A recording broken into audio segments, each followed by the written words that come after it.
வணக்கம். இந்த வீடியோவில் என்ன பார்க்குறோம் அப்படின்னு பார்த்தீங்க அப்படின்னா, எஸ்எஸ்சி எக்ஸாம் 2025 எக்ஸாமினேஷன்ஸ். அதாவது நீங்கள் சிஜிஎல் படித்தாலும் சரி, சிஹெச்எஸ்எல் படித்தாலும் சரி, எம்டிஎஸ்ஸு, அதே போல் வந்துன்னா அடுத்து வரக்கூடிய GD, okay, CPO, SI exam, இந்த மாதிரி எந்த எக்ஸாம் படிச்சிங்கனாலும் அதில் ஜிகே அப்படிங்கிறது ஒரு முக்கியமான பார்ட், ஓகேவா? ஸோ அதில் அப்படிப்பட்ட ஜிகேக்கு வந்துன்னா நம்ம ஒரு ஃபவுண்டேஷன் பேட்ச் மாதிரி தான் இதை வந்து ஸ்டார்ட் பண்ணுறோம். ஸோ இதில் நீங்கள் பார்க்கக்கூடிய கிளாஸ் அப்படின்னு பார்த்திங்க அப்படின்னா ஃபஸ்ட்டு கிளாஸ், ஓகேவா? ஸோ இந்த ஃபஸ்ட்டு கிளாஸ் அப்படிங்கிறதுலேருந்து கண்டினியூட்டி பண்ணுவோம். ஸோ அதுக்கு எங்களோட சப்போர்ட் வேணும், ஓகேவா? ஸோ இதில் பார்க்கக்கூடிய கொஷின்ஸ் எல்லாமே வந்து பார்த்திங்க அப்படின்னா ப்ரீவியஸ் இயர் கொஷின்ஸில் தான் வந்து இருக்க போகுது. ஸோ அதனால் எதுக்கு நம்ம ப்ரீவியஸ் இயர் கொஷின்ஸ் பார்க்குறோம் அப்படின்னு பார்த்திங்கன்னா, ஸோ எந்த மாதிரியான கொஷின்ஸ்லாம் ஆல்ரெடி ப்ரீவியஸ் இயரில் கேட்டிருக்காங்க அப்படிங்கிறத நம்ம தெரிஞ்சுக்கிட்டோம்னா மட்டும்தான் வந்து நம்ம தேரியை படிக்கும் பொழுதோ இந்த லெவலுக்கான கொஸ்டின்ஸ் கேட்டிருக்காங்க. ஸோ இந்தளவுக்கு எந்தெந்த டாபிக் எவ்வளோ இம்பார்ட்டன்ட் கொடுக்கணும் அப்படிங்கிற ஒரு ஐடியாலஜியுமே வந்து இருக்கும், ஓகேவா? ஸோ அதனால் இதை ஃபுல்லாக பாருங்கள். ஸோ உங்கள் ஃப்ரெண்ட்ஸுக்கும் வந்து கண்டிப்பாக ஷேர் பண்ணுங்கள். வாங்க வீடியோக்குள்ளே போகலாம். ஃபஸ்ட்டு கொஸ்டின் கொடுத்துருக்காங்க, என்ன கொடுத்துருக்கான்னு பார்க்கலாம். அதுக்கு முன்னாடி நம்ம சேனலுக்கும் சரி இந்த வீடியோஸுக்கும் நீங்கள் புதுசாக இருக்கீங்க அப்படின்னா கண்டிப்பாக கீழே இருக்க சப்ஸ்கிரைப் அப்படிங்கிற ஒரு பட்டனை கிளிக் பண்ணி ஆளுங்கிற போட்டு வச்சுக்கோங்க. அப்போ தான் நம்ம டெய்லி கொடுக்கக்கூடிய கிளாஸஸ் அண்ட் த எக்ஸாம் அப்டேட்டுகள் வந்து உங்களுக்கு மிஸ் பண்ணாமல் நோட்டிஃபிகேஷனாக கிடைக்கும். ஸோ வாங்க வீடியோக்குள்ள போகலாம். ஃபஸ்ட்டு கொஸ்டின் என்ன கொடுத்துருக்கான்னு பார்க்கலாமா? ஃபஸ்ட்டு கொஸ்டின் பாருங்கள். ஸோ ஃபஸ்ட்டு கொஸ்டின் பார்த்திங்க அப்படின்னா, Sri Jagannath G mela is held at dash, ஓகேவா? ஸோ என்ன சொல்கிறாங்கன்னா, ஸ்ரீ ஜெகநாத் ஜி மேலா டேஷில் நடைபெறுகிறது. அதாவது இந்த ஸ்ரீ ஜெகநாத் ஜி மேலா அப்படிங்கிற ஒரு ஃபங்க்ஷன் வந்து பார்த்தீங்கன்னா கீழே கொடுக்கப்பட்டுள்ள எந்த இடத்துல வந்து பார்த்தீங்கன்னா நடைபெறுது குறிப்பிட்ட அப்படிங்கிற மாதிரி கேட்குறான், ஓகேவா? ஸோ ஆப்ஷன் 1ல் வந்துன்னா கட்டாக், ஓகே. ஆப்ஷன் 2ல் வந்துன்னா சபல்பூர், ஆப்ஷன் 3ல் வந்து ஜெய்ப்பூர் அண்ட் ஆப்ஷன் 4ல் வந்துன்னா ஆழ்வார் அப்படிங்கிற மாதிரி கொடுத்துருக்கான், ஓகேவா? ஸோ இதில் வந்து பார்த்திங்க அப்படின்னா எங்கே வந்து பார்த்தீங்கன்னா இந்த ஜெகநாத் ஜி மேலா அப்படிங்கிறது வந்துன்னா நடைபெறுது அப்படிங்கிறத கேட்டிருக்காங்க. ஸோ இதில் பர்டிகுலரான சில இடங்களில் வந்து பார்த்தா மாநிலங்களை தான் மட்டும் கேட்பாங்க. ஸோ இப்போ இந்த கொஸ்டின் பார்த்திங்க அப்படின்னா பர்டிகுலராக எந்த இடத்துல, அதாவது குறிப்பிட்டு வந்து எந்த இடத்துல வந்து நடைபெற்று அப்படிங்கிற மாதிரி கேட்குறான், ஓகேவா? ஸோ இதில் வந்து எந்த இடத்துல வந்து இந்த ஸ்ரீ ஜெகநாத் ஜி மேலா அப்படிங்கிறது நடைபெறுதுன்னு பார்த்திங்க அப்படின்னா ஆப்ஷன் 4ல் இருக்க ஆழ்வார், ஓகேவா? ஸோ ஆழ்வார் அப்படிங்கிற ஒரு பர்டிகுலரான இடத்துல வந்து இந்த ஸ்ரீ ஜெகநாத் ஜி மேலா அப்படிங்கிறது நடைபெறுகிறது, ஓகேவா? ஸோ இந்த மாதிரியான கொஸ்டின்ஸ் நம்ம ஆல்ரெடி பார்த்துருக்கோம், ஓகேவா? ஸோ நிறைய பேர் தெரிஞ்சிருக்கும்னு நினைக்கிறேன். தெரியல அப்படின்னா அதுதான் இதை நோட் பண்ணி வச்சுக்கோங்க, கண்டிப்பாக வந்து உங்களுக்கு யூஸ்ஃபுல்லாக இருக்கும், ஓகேவா? ஸோ அப்போ நெக்ஸ்ட் கொஸ்டின் பார்க்கலாமா? ஸோ நெக்ஸ்ட் கொஸ்டின் பாருங்கள்.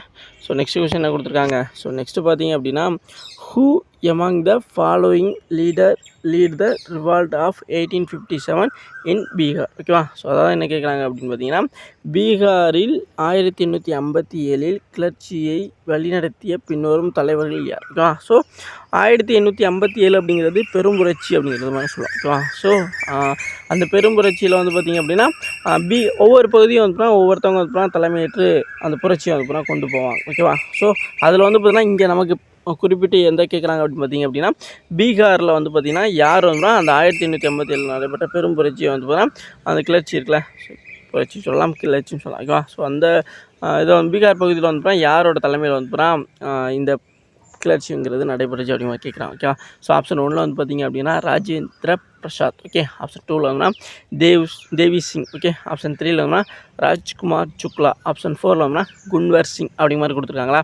ஸோ இதில் வந்து பார்த்திங்கன்னா யார் வந்து பார்த்திங்கன்னா 1857 பீகாரில் வந்து கிளர்ச்சி வழி நடத்தி அப்படின்னோட தலைவராக வருவா அப்படின்னு பார்த்தீங்க அப்படின்னா உங்களுக்கு ஆப்ஷன் 4 இருக்குல்ல, 4ல் இருக்க குன்வர் சிங், ஓகே. ஸோ இந்த குன்வர் சிங் அப்படிங்கிறவர் தான் பீகாரில் வந்து 1857 நடைபெற்ற கிளர்ச்சி வந்து பீகார் பகுதியில் வந்து தலைமையேற்று வந்து நடத்திருப்பார், ஓகேவா?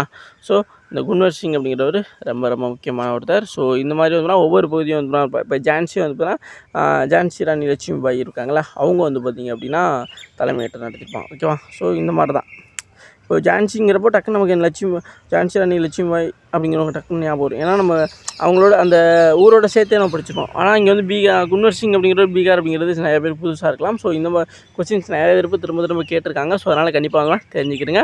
ஸோ நம்ம படிக்கும்பொழுதும் எந்த மாதிரி படிக்கணும் அப்படிங்கிற ஒரு ஐடியாலஜியும் உங்களுக்கு கிடைக்கும்னு நினைக்கிறேன், ஓகேவா? ஸோ பெரும்புரட்சி படிக்கும்போது நீங்கள் இந்த மாதிரிலாம் இந்த மாதிரி ஒவ்வொரு பகுதியில் யாராவது இருந்தாங்கன்னா கிளர்ச்சி வந்து தலைமையேற்று கொண்டு சென்றார்கள் அப்படிங்கிறதையும் தெளிவாக படிச்சுக்கிற மாதிரி வந்து இருக்கும், ஓகேவா? ஸோ நெக்ஸ்ட் பார்க்கலாமா? ஸோ நெக்ஸ்ட் கொஸ்டின் பாருங்கள். ஸோ நெக்ஸ்ட் கொஸ்டின் என்ன கொடுத்துருக்காங்க?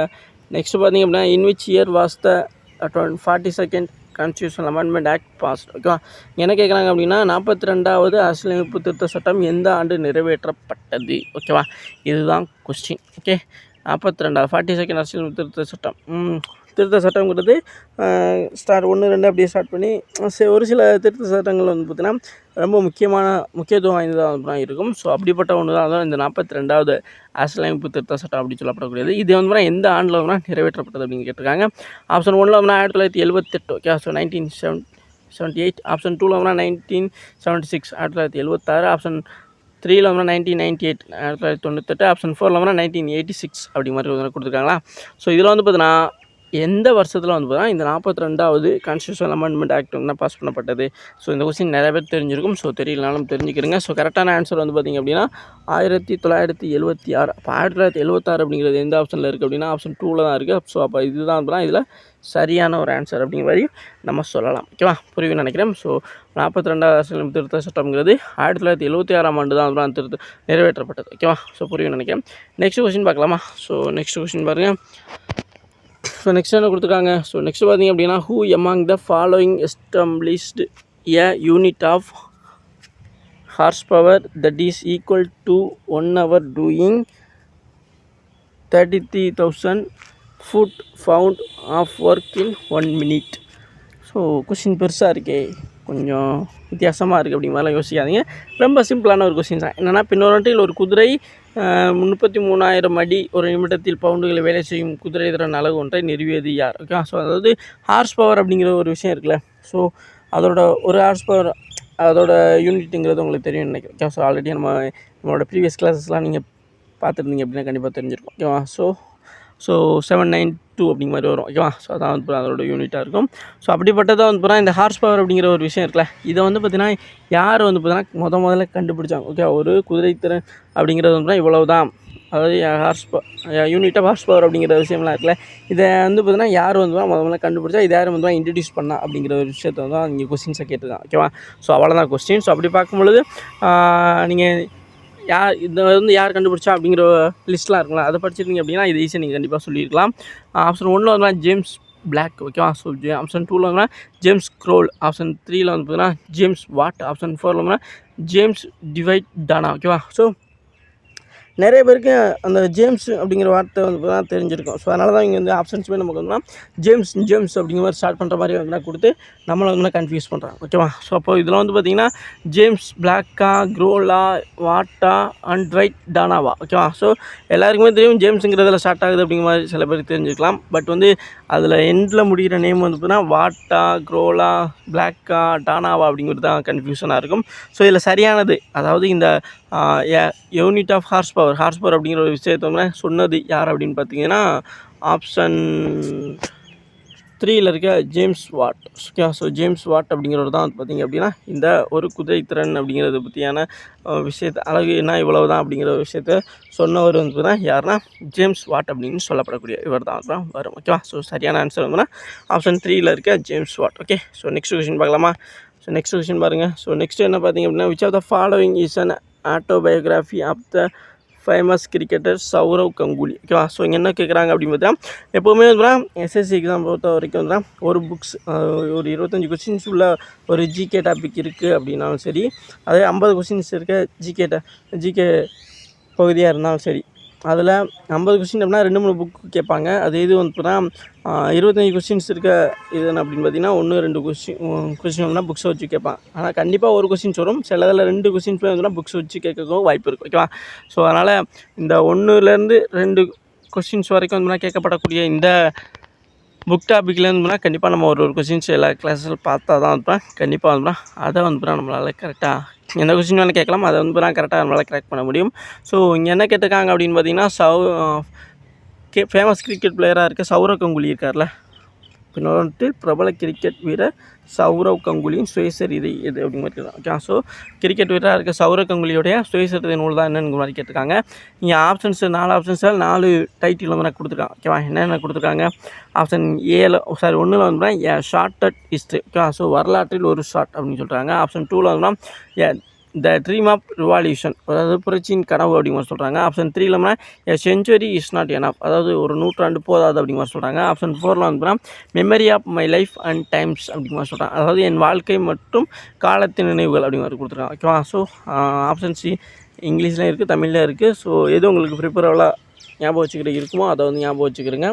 ஏன்னா நம்ம எக்ஸாமில் வந்து தமிழ் அண்ட் இங்கிலீஷில் மாற்றிக்கலாம். ஓகேவா. ஸோ நம்ம அப்ளை பண்ணும்பொழுது தமிழ் கொடுத்துட்டோம் அப்படின்னா இங்கிலீஷ் வந்து பார்த்தீங்கன்னா நமக்கு ஆர்டினரியாகவே இருக்கும். ஸோ அதனால் பிரச்சனை இருக்காது. ஓகேவா.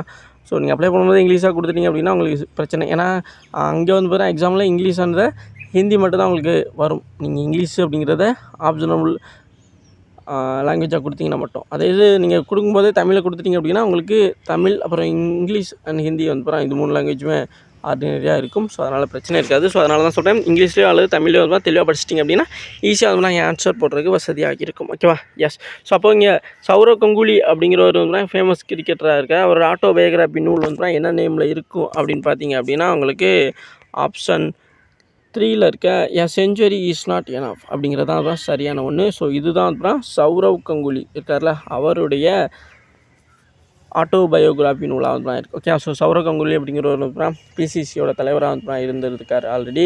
ஸோ அதனால் ரொம்ப ரொம்ப முக்கியமான ஒருத்தர். ஸோ அதனால் கண்டிப்பாக இவரை பற்றியும் கேட்க வாய்ப்பு இருக்குது. ஓகேவா. ஸோ நம்ம சொல்லக்கூடிய கொஸ்டின்ஸ் எல்லாமே முக்கியமான கொஸ்டின்ஸாக திரும்ப திரும்ப ரிப்பீட்டடாக கேட்கப்பட்ட கொஸ்டின்ஸ் தான் கொண்டு வந்துகிட்டு இருக்கோம். ஸோ அடுத்தடுத்து கிளாஸஸ் நீங்கள் கண்டினியூ பண்ணிங்கன்னா மட்டும்தான் இந்த ஜிகேல வந்துன்னா ஒரு 15லேருந்து 20க்குள்ளே மேற்பட்ட கொஸ்டின்ஸ் வந்து உங்களால் வந்து போட முடியும். ஓகேவா. ஸோ அதனால் நீங்கள் இந்த சீரிஸை தொடர்ந்து பார்க்கணும் அப்படிங்கிறது தான் எங்களுடைய மிகப்பெரிய ஒரு வேண்டுகோளாகவே இருக்குது. ஓகேவா. ஸோ இதில் சரியான ஆன்சர் வந்துன்னா ஒரு நூற்றாண்டு போதாது அப்படிங்கிறது தான் அப்புறம் தமிழோட தலைப்பாக தான் இருக்குது. ஓகேவா. ஸோ உங்களுக்கு எந்த இது வந்து ஈஸியாக இருக்கும் ஞாபகம் வச்சுக்கிற இருக்குமோ அதை வந்து ஞாபகம் வச்சுக்கிறேங்க. சௌரவ் கங்குலியுடைய ஆட்டோபயோகிராஃபி நூல் எதுன்னு பார்த்தீங்கன்னா a century is not enough அப்படிங்கிறது தான். சரி. ஓகே. ஸோ நெக்ஸ்ட் கொஸ்டின் பார்க்கலாமா. ஸோ நெக்ஸ்ட் கொஸ்டின் பாருங்கள். நெக்ஸ்ட் கொஸ்டினை கொடுத்துருக்காங்க. According to the census of 2011 which state or union territory has the lowest sex ratio. ஓகேவா. அதாவது நம்ம இதுக்கு முன்னாடி புக்கு பார்த்தோம்ல அதே மாதிரியான ஒன்று தான் இந்த டாப்பிக்கும். அதாவது எந்த டாபிக் அப்படின்னா இந்த சென்செக்ஸை வச்சு கேட்கப்பட்ட கொஸ்டின். ஸோ சென்செக்ஸை வச்சு வந்தால் கண்டிப்பாக ஒரு கொஸ்டின்ஸ் அப்படிங்கிறது எந்த எக்ஸாமாக இருந்தாலும் கண்டிப்பாக வரும். ஓகேவா. ஸோ அதனால் இது ரொம்ப ரொம்ப முக்கியமான ஒன்று. ஸோ அதை புரிஞ்சுக்கிறேங்க. ஸோ அப்போ இந்த சென்செக்ஸ் 2011 நம்ம கேட்டிருக்க கொஸ்டின் என்னென்னு பார்த்தீங்க அப்படின்னா எந்த மாநிலம் அல்லது யூனியன் டெரிட்டரியில் லோவஸ்ட் செக்ஸ் ரேஷியோ வந்து இருந்துச்சு. அதாவது தமிழில் பாருங்களேன், இந்திய மக்கள் தொகை கணக்கெடுப்பின்படி 2011 எந்த மாநிலம் யூனியன் பிரதேசம் மிக குறைந்த பாலின வீதம். ஓகேவா. ஸோ இங்கே வந்து ஆப்ஷன்ஸில் நமக்கு யூனியன் பிரதேசம் கொடுத்துருக்காங்க, மாநிலம் கொடுத்து கலந்த மாதிரி வந்து கொடுத்துருக்காங்க. ஓகேவா. ஸோ அப்போது இதில் வந்து எது வந்து பார்த்தீங்கன்னா மிக குறைந்த பாலின வீதத்தை கொண்டுள்ளதாக இருக்கும். ஓகேவா. ஸோ இங்கே இருக்க ஆப்ஷன்ஸ் வச்சு தான் அது மாநிலமாக ஸ்டேட் அப்படிங்கிறத முடிவு பண்ணணும். நமக்கு ரெண்டுமே தெரிஞ்சால் மட்டும்தான் அவங்க கொடுத்துருக்க ஆப்ஷன்ஸில் மாநிலத்தை வச்சு கேட்டிருக்காங்களா அல்லது யூனியன் பிரதேசத்தை வச்சு கேட்டிருக்காங்களா அப்படிங்கிறத புரிஞ்சுக்கிற முடியும். ஓகேவா. ஸோ அப்போது இங்கே வந்து பார்த்தீங்கன்னா 2011 மக்கள் தொகை கணக்கெடுப்பு மிக குறைந்த பாலின வீதத்தை கொண்டது எது அப்படின்னு பார்த்தீங்கன்னா இங்கே ஆப்ஷன்ஸ் என்ன கொடுத்துருக்காங்க. ஆப்ஷன் 1ல் வந்து பார்த்தீங்கன்னா பஞ்சாப் கொடுத்துருக்காங்க. ஆப்ஷன் 2ல் வந்து பார்த்தீங்கன்னா லட்சத்தீவு. ஆப்ஷன் 3ல் வந்து டாமன் டையோன். ஆப்ஷன் 4ல் வந்து ஹரியானா கொடுத்துருக்காங்க. ஸோ இதில் வந்து பார்த்தீங்கன்னா எது வரும் அப்படின்னு பார்த்தீங்க அப்படின்னா லோவஸ்ட்டு செக்ஸ் ரேஷியோ கொண்டதாக வந்து பார்த்தீங்கன்னா இங்கே நமக்கு வரக்கூடிய எதுன்னு பார்த்தீங்க அப்படின்னா டாமன் டையூ. ஓகேவா. ஸோ இந்த டாமன் டையூ அப்படிங்கிற யூனியன் டெரிட்டரிஸ். ஓகேவா. ஸோ இதுதான் வந்து நமக்கு வந்து பார்த்திங்கன்னா மிக குறைந்த பாலின வீதத்தை கொண்டுள்ளதாக வந்து வரும். ஓகேவா. புரியும் நினைக்கிறேன். பாலின வீதத்தை மிக குறைந்த பாலின வீதத்தை கொண்டுள்ள எதுன்னு பார்த்தீங்க அப்படின்னா டாமன் டை. இங்கே கொடுத்த 4 ஆப்ஷன்ஸில் பஞ்சாப், லட்சத்தீவு, டாமன் டையும் அடுத்த ஹரியானாவில் வந்து எது அப்படின்னு பார்த்தீங்கன்னா டாமன் டையூ தான் மிக குறைந்த பாலின வீதத்தை கொண்டுள்ளதாக வந்து இருக்குது. அதாவது 2011 மக்கள் தொகை கணக்கெடுப்புப்படி. ஓகே. புரியும் நினைக்கிறேன். ஸோ அப்போ நெக்ஸ்ட் கொஸ்டின் நம்ம பார்க்கலாமா. ஸோ நெக்ஸ்ட் கொஸ்டின் கொடுத்துருக்காங்க. ஸோ சென்செக்ஸ் வச்சு வந்து கண்டிப்பாக வந்து ஒரு கொஸ்டின்ஸ் எல்லா எக்ஸாமினேஷன்ஸ் கேட்பாங்க.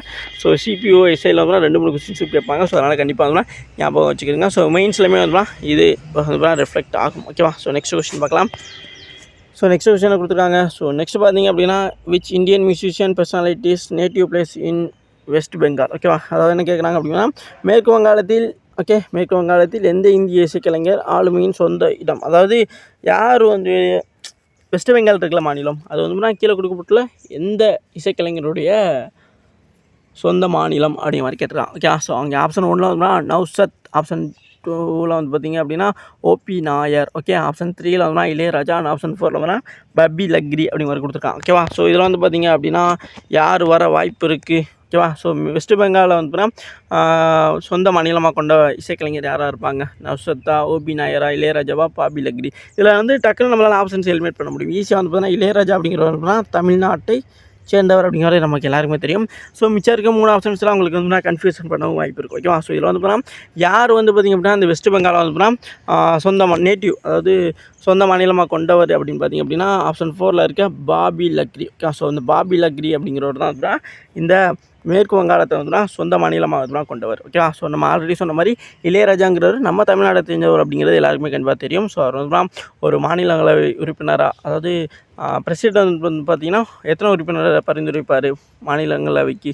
ஒரு 12 பேரை வந்து பரிந்துரைப்பாங்க. ஸோ அந்த 12 பேரில் ஒரு ஆளாக வந்து இளையராஜா அவர்கள் வந்து இசைத்துறையில் வந்து புகழ்பெற்றதுனால அவங்களை வந்து மாநிலங்களவை உறுப்பினராக வந்து வச்சுருக்காங்க. ஓகேவா, ஸோ அதை தெரிஞ்சுக்கிறீங்க.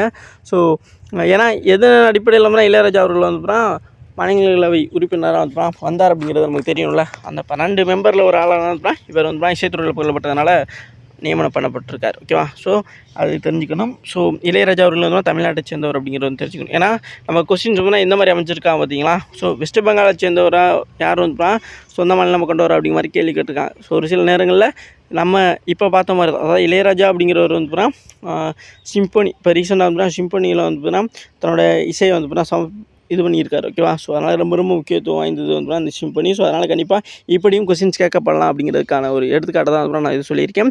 ஸோ இளையராஜா அவர்களை எந்த மாநிலத்தை சேர்ந்தவர் அப்படிங்கிற மாதிரி கேட்கலாம். அதே மாதிரி அவர் எந்த அடிப்படையில் வந்து மாநிலங்களவை உறுப்பினராக வந்து நியமனம் பண்ணப்பட்டார் அப்படிங்கிற மாதிரி கேட்கலாம். ஓகேவா, ஸோ அதே போல் இதில் நம்ம வந்து இதில் ஒரு பாலிட்டி கொஸ்டின் பார்க்கலாம். அதாவது என்னென்னா பிரசிடென்ட் வந்து பார்த்திங்க அப்படின்னா எத்தனை நபர்களை வந்து பார்த்தீங்கன்னா பரிந்துரை பண்ணலாம்? இந்த கொஸ்டின் ஆல்ரெடி கேட்டிருக்காங்க. ஸோ இருந்தாலுமே வந்து திரும்பவும் கேட்கப்படலாம். ஓகேவா, ஸோ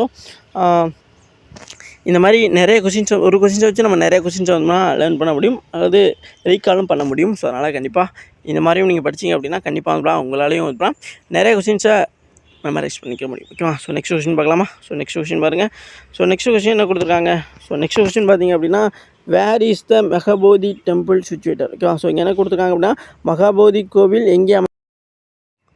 ஸோ இப்போ இதில் ஆப்ஷன்ஸில் என்ன கொடுத்துருக்காங்க அப்படின்னு பாருங்கள். ஸோ ஆப்ஷன்ஸில் பார்த்திங்க அப்படின்னா உங்களுக்கு வாரணாசி, ஓகேவா, ஆப்ஷன் 2ல் வந்து புத்தகயா, ஆப்ஷன் 3ல் வந்து பாட்னா, ஆப்ஷன் 4ல் வந்து ஆக்ரா கொடுத்துருக்காங்க. ஸோ இதில் வந்து பார்த்திங்கன்னா மகாபோதி டெம்பிள் வந்து கீழே கொடுக்கப்பட்ட எந்த இடத்துல வந்து அமைந்துள்ளது அப்படிங்கிறதான் கேட்டிருக்காங்க. ஸோ இதில் சரியான ஆன்சர் வந்து பார்த்திங்க அப்படின்னா உங்களுக்கு புத்தகயா அப்படிங்கிற சொல்லலாம். ஓகே, ஸோ பீகாரில் புத்தகயா அப்படிங்கிற ஒரு இடத்துல தான் பார்த்தீங்கன்னா இந்த மகாபோதி டெம்பிள் அப்படிங்கிறது அமைஞ்சிருக்கு. ஓகேவா, ஸோ புரிஞ்சுக்கிறீங்க.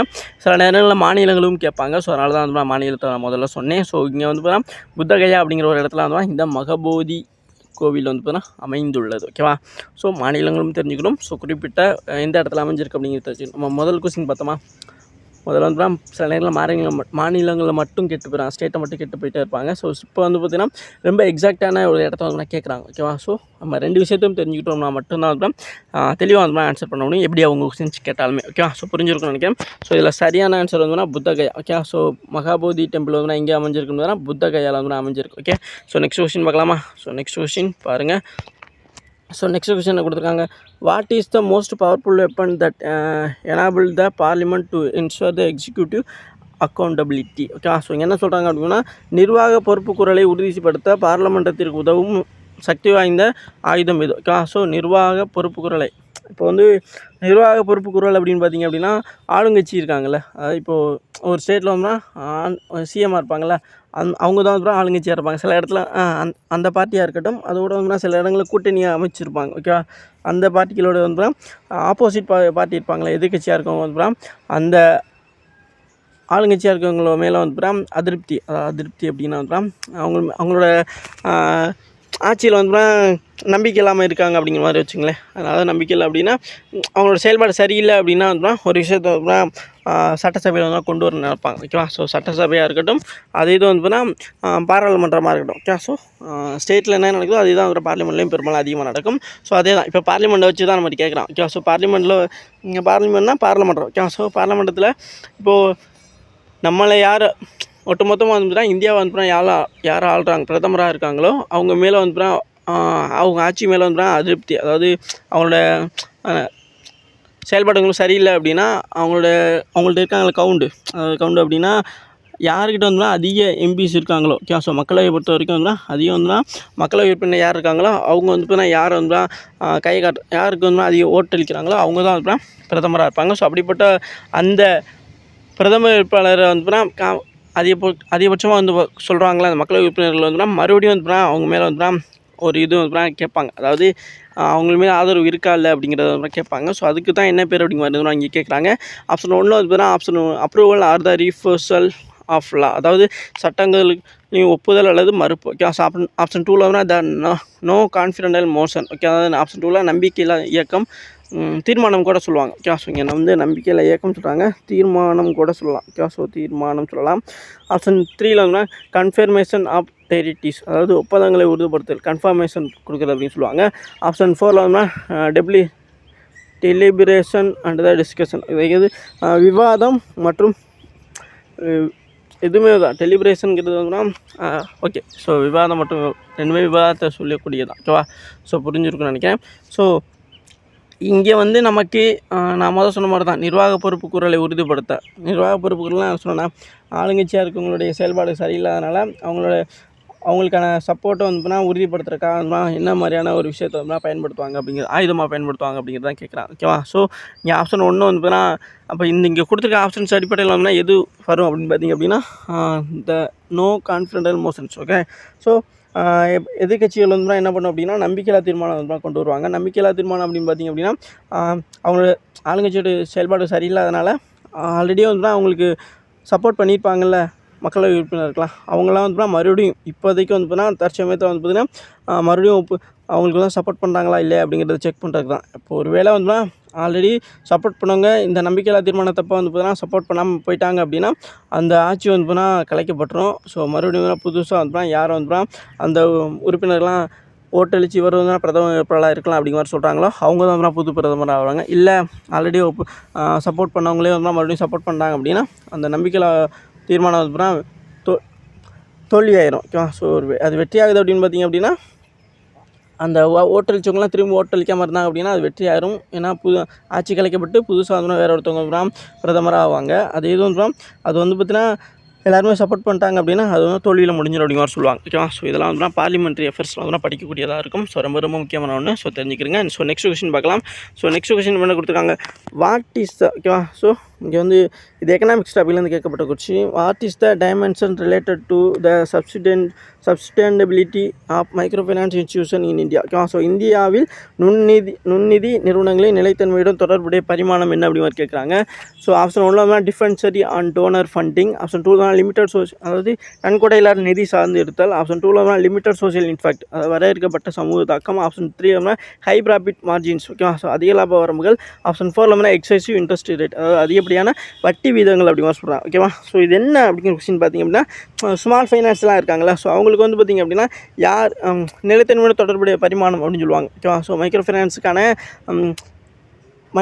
இருக்குது அப்படின்னா அவங்களோட ஃபினான்ஷியலை வந்து எப்படி ஸ்டேபிளாக வச்சுக்கிறாங்க அப்படிங்கிறத வந்து கேட்குறாங்க. ஓகேவா? ஸோ அதுக்கான காரணங்கள் என்ன அப்படிங்கிறத தான் கேட்குறாங்க.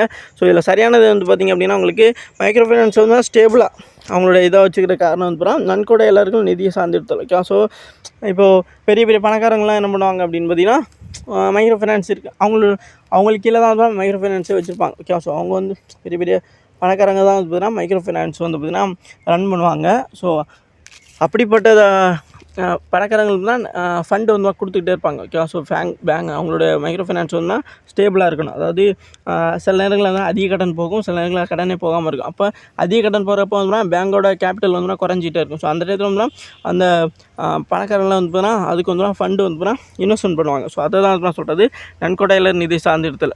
ஸ்மால் ஃபைனான்ஸ் எல்லாமே எதை வந்து டிஃபெண்ட் பண்ணி இருக்கும் அப்படின்னு பார்த்திங்க அப்படின்னா டோனர் ஃபண்டு. ஓகே? ஸோ அதுதான் சரியான ஒன்று. ஆப்ஷன் 1 இருக்க டிஃபென்சரி ஆன் டோனர் ஃபண்ட் அப்படிங்கிறது தான் சரியான ஒன்று. Okay? So micro finance institution வந்து எதை நம்பி இருக்குது அப்படின்னு பார்த்திங்க அப்படின்னா நன்கொடையில் நிதி சார்ந்திருத்தல் தான் சரியான ஒன்று. ஓகே? புரியும் நினைக்கிறேன். ஸோ நான் என்ன விஷயத்த சொன்னேன் அப்படிங்கிறது புரிஞ்சிச்சு அப்படின்னா இது உங்களுக்கு கண்டிப்பாக புரியும். ஏன்னா இந்த மாதிரியான கொஸ்டின்ஸ் இப்போ புதுசாக கேட்குறாங்க. ஓகேவா? ஸோ அதனால் தெரிஞ்சுக்கிறேங்க. ஸோ சரியான ஆன்சர் ஆப்ஷன் 1 இருக்க நன்கொடையில் நிதி சார்ந்திருத்தல் தான். ஓகேவா? ஸோ நெக்ஸ்ட் கொஸ்டின் பார்க்கலாமா?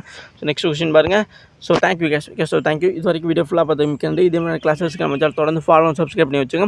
உங்கள் ஃப்ரெண்ட்ஸ் எல்லாம் கண்டிப்பாக ஷேர் பண்ணுங்கள். கீழே இருக்க வாட்ஸ்அப் அண்ட் டெலிகிராம் சேனலில் ஜாயின் பண்ணாமல் இருந்தீங்க அப்படின்னா ஜாயின் பண்ணிக்கிறீங்க. ஸோ உங்களுக்கு ஃப்ரீ டெஸ்ட் வீடியோ அண்ட் கிளாஸஸோட நோட்டிஃபிகேஷன்ஸ் எல்லாமே கூட உங்களுக்கு சென்ட் பண்ணி வைக்கப்படும். ஸோ அதனால் கண்டிப்பாக ஜாயின் பண்ணிக்கிறீங்க. Thank you cash.